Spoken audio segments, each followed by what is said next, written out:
Alright, so hey guys, I just wanted to make a short video, I hope this works, and tell you a little bit about the case study just in case either we don't have time to go over it in class, or for those of you who wanted to get a jump start on doing it early, and just tell you a little bit about some of the stuff that we maybe haven't gone over yet, or you maybe haven't heard in other classes yet. This is the rubric that I posted on D2L on writing your case study, and it outlines for you all of the points that the assignment is worth. For part 1, it's worth 20 points total, and some of them are pretty self-explanatory. So 2 points for legibility. You're going to type it, so handwriting is not an issue, but this is for proper grammar and spelling. So please, spell check, grammar check. They're on your computer for a reason. I would greatly appreciate not having to correct these. And that'll give you 2 points. And then 2 points for length. That's pretty self-explanatory. No more than 2 paragraphs, no less than 2 paragraphs. I have 41 students in this class, which means 41 case studies to read.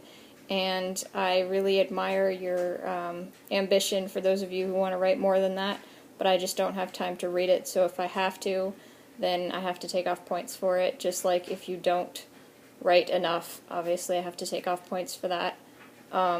Once you have completed all of the other things that we're about to talk about on this list, it really should ideally take up that 2 paragraphs, 3 to 6 complete sentences if you've included everything that you are required to for this case study. So 3 points is for incubation time correctness. We're going to go over what this means at some point during lecture, but for now, incubation time is the time from when you acquired the infection to the time when you started showing symptoms. So that's something that you're going to have to look up either Google or in your book, and if you find out that, you know, it's 72 hours is the incubation time for that virus or that, well, I didn't assign viruses, so for that bacteria, that means that in your case study, again, we're not going to plagiarize, we're not going to write a research paper, so you're not going to write a sentence that says the incubation time for this pathogen is 72 hours.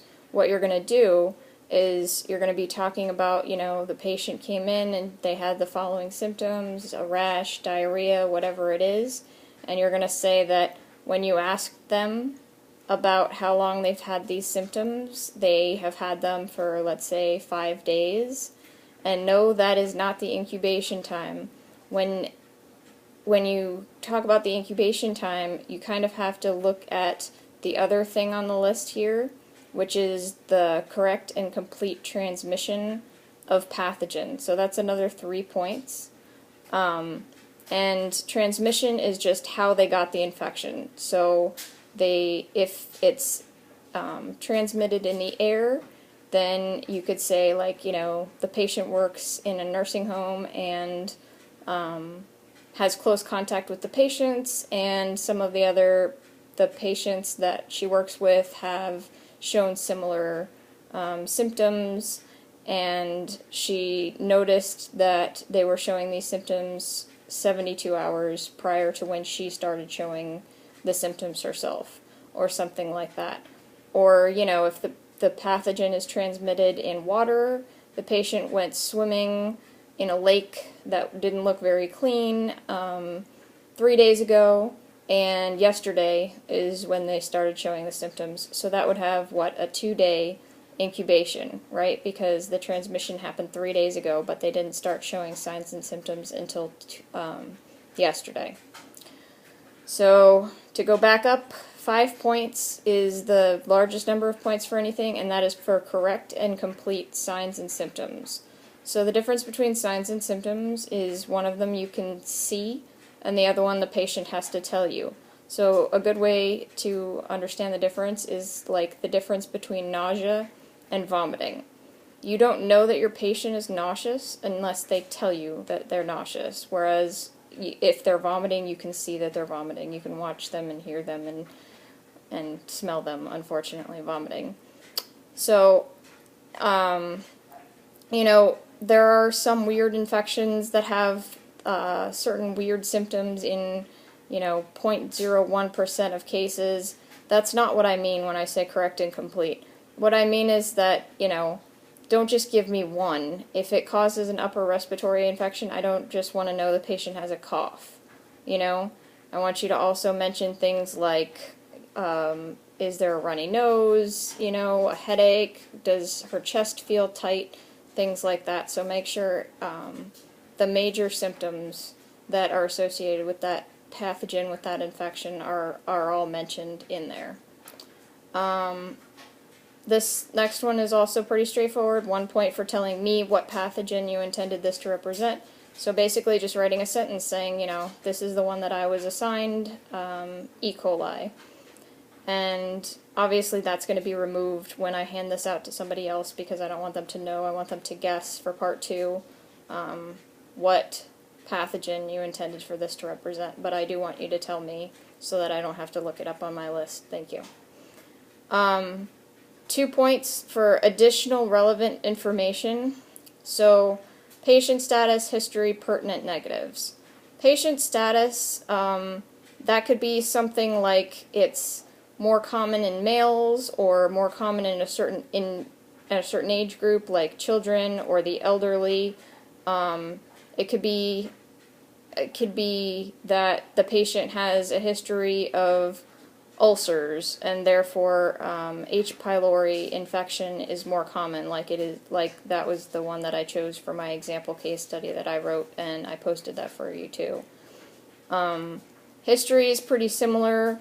So, that they have a history of, let's say, HIV infection, that would make them more susceptible to certain types of infection, or if they're a smoker or a heavy drinker, sometimes those are sorts of factors that can influence whether they're more prone to get certain infections. Pertinent negatives means that it's an important thing that they don't have. So it's kind of the opposite of a sign and symptoms. And the classic example of this is strep throat. So for anybody who's ever had strep throat, or anybody who has had children who have had strep throat, the sort of classic sign of strep throat is that you have a sore throat with no cough.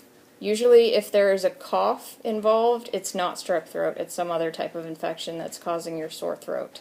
So in that case, the fact that there's no cough is a negative sign, but it's important, and that's why they call it a pertinent negative. 2 points for creativity, originality, appropriate to class. So again, I went off onto my sad but unfortunately necessary tangent about please do not write anything pornographic if you do have one of the STD type infections for this assignment. But other than that, this is not a creative writing assignment. I kind of just gave you 2 points for fun. You really just have to write maybe 1 or 2 things in there as kind of filler to get the points for this. So all of the other things that you talked about have some kind of relevance. If you said that, your patient went swimming, you're not talking about a hobby, you're not talking about creative, you were talking about that's how they got this infection from the water. So then if you mention that they often enjoy swimming and snorkeling, then that would be a hobby that has nothing to do with anything. You didn't get the infection because you were snorkeling. So that would be creativity or originality. You can tell me what they do for a living. You can tell me they have 4 kids, or that they like to skydive, something like that. You can make it, whoa, sorry about that. You can make it relevant to the case or not relevant to the case. I don't think I have any examples of people not getting their 2 points for that one, so I definitely wouldn't worry too much about it. So that's it, and as always, if you have any further questions, please feel free to contact me. Good luck, and have a nice night. Bye.